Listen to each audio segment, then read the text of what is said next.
Hey everybody, welcome to the channel. Tonight I'm going to do a porterhouse steak, and I'm going to show you how I do this thing. It's a real simple cook.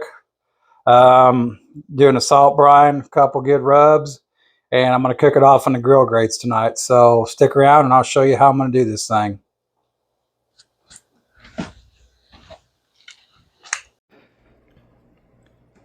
All right, so I just bought this porterhouse steak from Cordy Meats this morning, and I'm going to show you how I do it. This is just a prime. It ain't nothing fancy. Or I'm sorry, a choice. But I'm going to do a salt brine before I season it up. So I'll show you how I do this.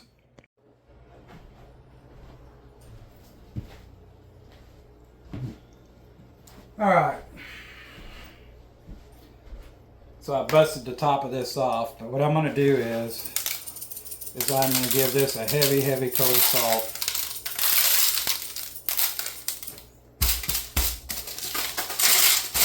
I'm going to flip it over. I'm going to do the same thing. Now basically what I'm going to do with this is I'm going to let this set in the salt for maybe just, I don't know, maybe 8 minutes. It's not going to be very long.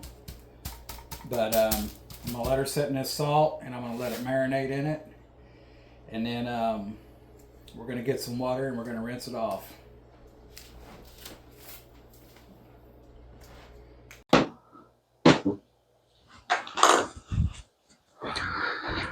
All right, so this steak's been covered in this sea salt for probably about just right under 10 minutes. You got to be real careful with salt brines because if you go too heavy on the salt or too long in the salt, the steak will get real,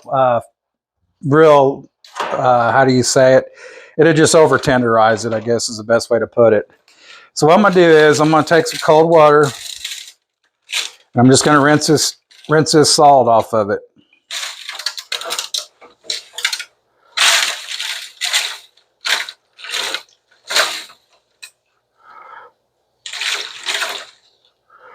And everybody's saying, what in the world is he doing? If you look at it now, just after it's been in that salt, you can see a difference in the color of it already. I mean, it's crazy. And it's already got a little bit of lumberness to it. That's why you got to be real careful, because if you overdo it, if you over brine it, it will come apart on you. So basically what I'm going to do now is I'm going to just cut some of the, I don't know, there's a little bit of nasty stuff on here. Ain't really much anything, but I don't know. I'm just going to take this little thicker, kind of fatty stuff off. Which really, there's not much on here to trim. So it's pretty much what I'm going to run with right there. But it's crazy how you can see the difference in it already just from the salt brine, how much tenderer it's gotten.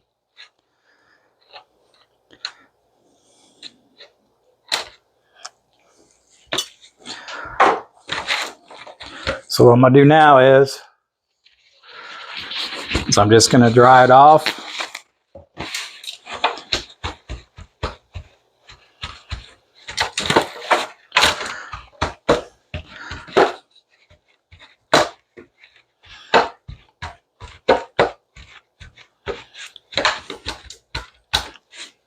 This isn't a very thick cut either. I mean, it's not going to take long for this bad boy to cook. So I think we're just going to leave it like that.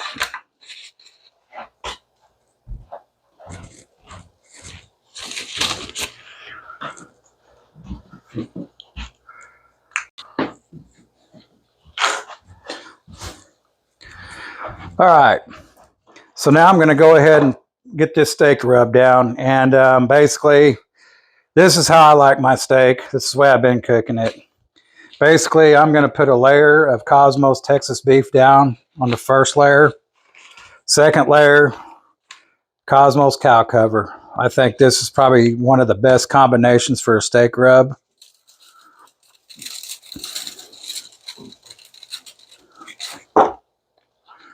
It's a really good flavor. And I'm not scared to be stingy with it either.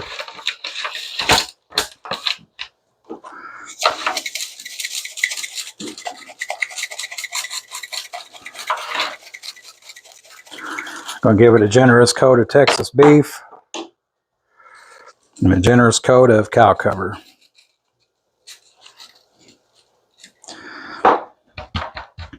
So basically what we're gonna do now is I'm gonna let this steak rest, let this rub sweat in, and we're gonna put it on the smoker, well, on the grill here in about maybe 30 minutes. I got some other stuff cooking on there, so I'm gonna wait and put it on, and we'll get back with you here.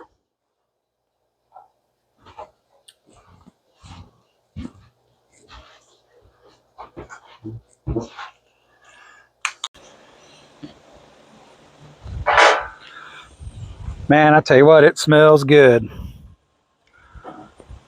We're getting close to where we're going to rotate it. Normally I cook ribeyes. Normally I can do decent with grill marks. I don't know how this porterhouse is going to be with grill marks, but I'm going to sure try. On this Dynaglow grill, I've got the charcoal tray all the way up, so it's right up underneath the grill grate, so it's got them pretty hot. And basically I'm going for somewhat of a medium.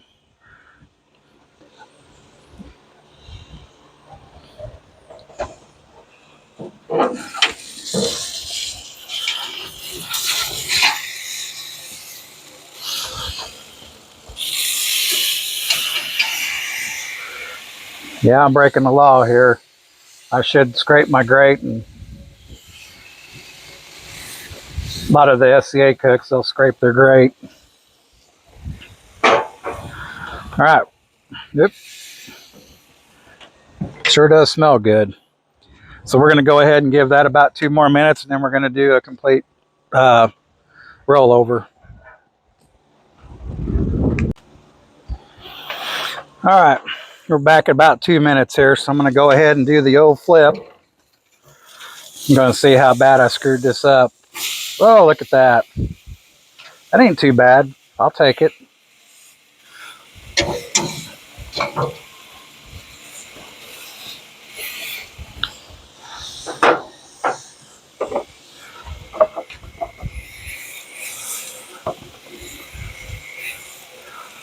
That butter just adds a little extra flavor and makes it look a lot better. Don't look too bad. We're going to go ahead and close her up for a couple minutes, and we'll see what we can come up with here. This is a pretty thin cut too, so it's definitely not going to take long for it to get done. Matter of fact, I think I'm going to do a little probe real quick here. Yep, we're up there in temp, way up there. So we'll get some color on this other side, and then we're going to go ahead and pull it off.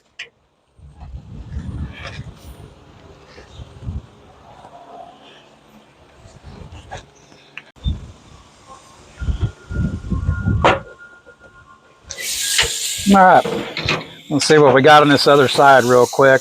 Whoop. Looks pretty good.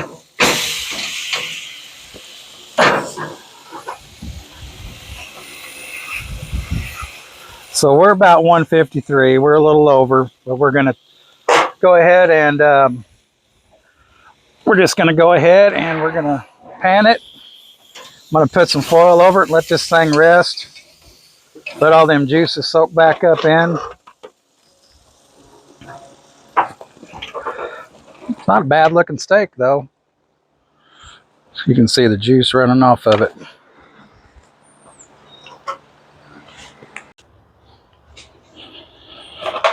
All right, let's see what this looks like. Yeah, it's a little tough. Yeah, not too bad. A little over, but looks pretty good.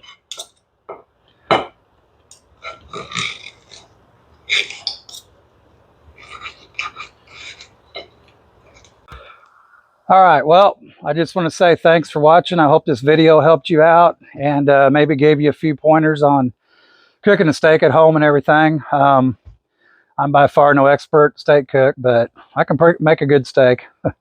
So anyways, thanks for watching. And if you would, please subscribe to my channel at Schaefer's Barbecue. Been a little slow on making videos, but I'm working on it. I'm trying to get some better ones out there. So everybody, thanks for watching. Peace out.